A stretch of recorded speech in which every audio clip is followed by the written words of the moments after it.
Empat gejala, tanda-tanda. Ada 4 tanda-tanda orang ini terkena gangguan gaib selain medis. Apa tanda yang pertama? Terhalangnya kehidupan, ekonominya susah.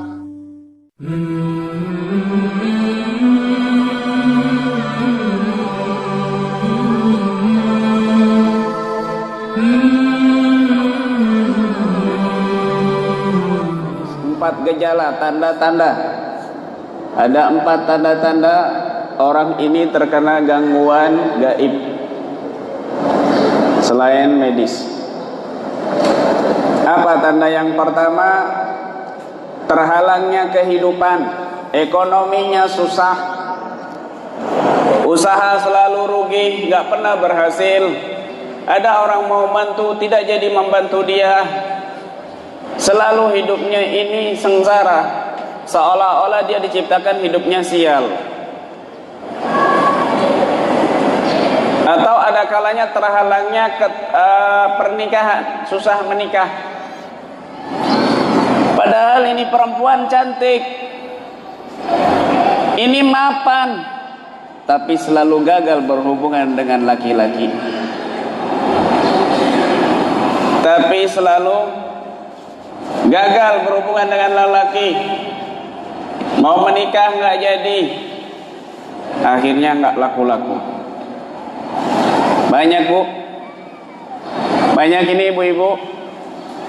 Ibu-ibu suaranya mana? Ibu, halo, ibu. Alhamdulillah, karena lebih banyak ibu-ibu kayaknya nih. Berarti yang lebih banyak sakitnya ibu-ibu ini. Kenapa bu? Sakit hati?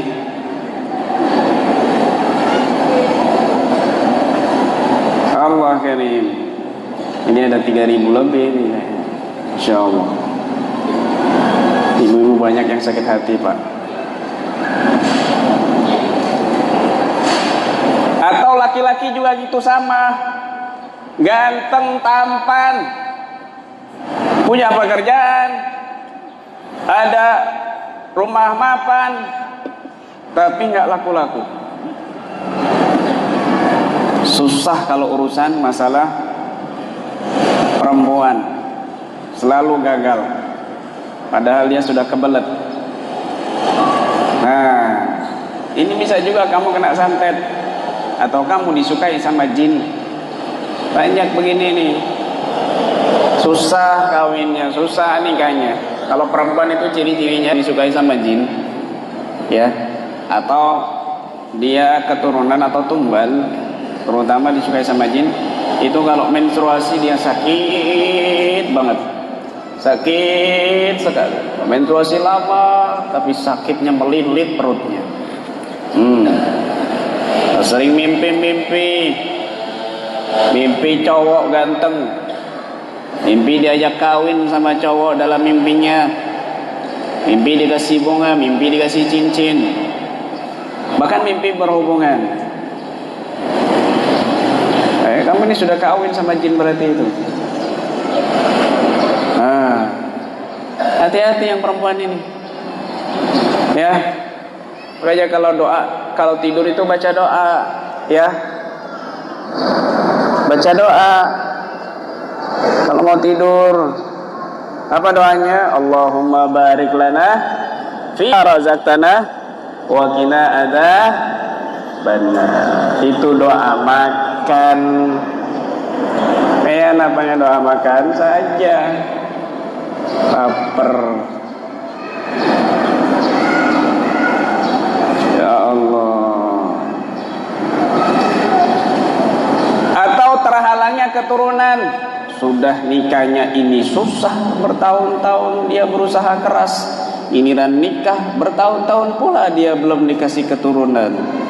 Susah. 5 tahun, 7 tahun, 8 tahun normal keduanya kok, nggak ada yang sakit.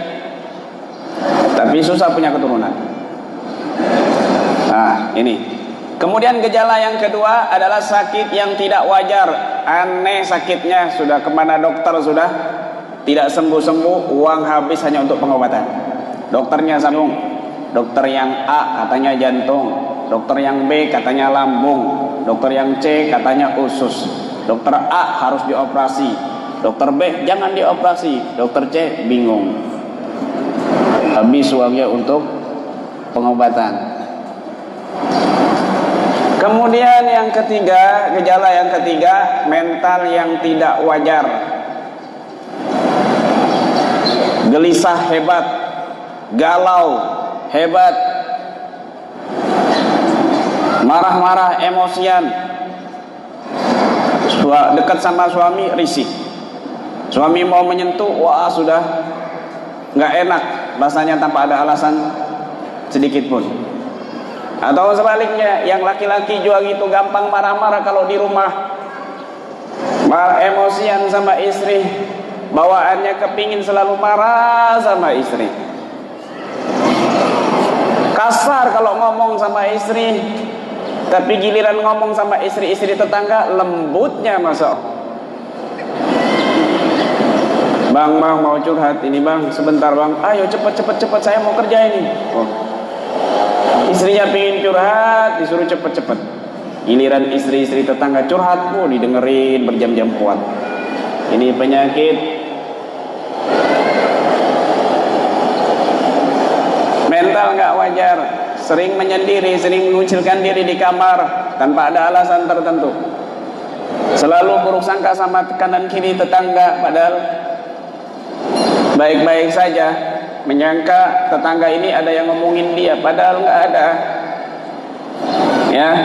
Kemudian yang keempat, mimpi buruk, mimpi melihat kuburan, mimpi melihat orang mati, mimpi melihat keranda, mimpi melihat pocongan, mimpi melihat dirinya meninggal. Dampaknya seperti mayit, hidup kamu itu seperti mayit, lelah, capek, padahal sudah istirahat, bawaannya pingin berbaring saja. Enggak harapan untuk hidup bagi dia rasanya.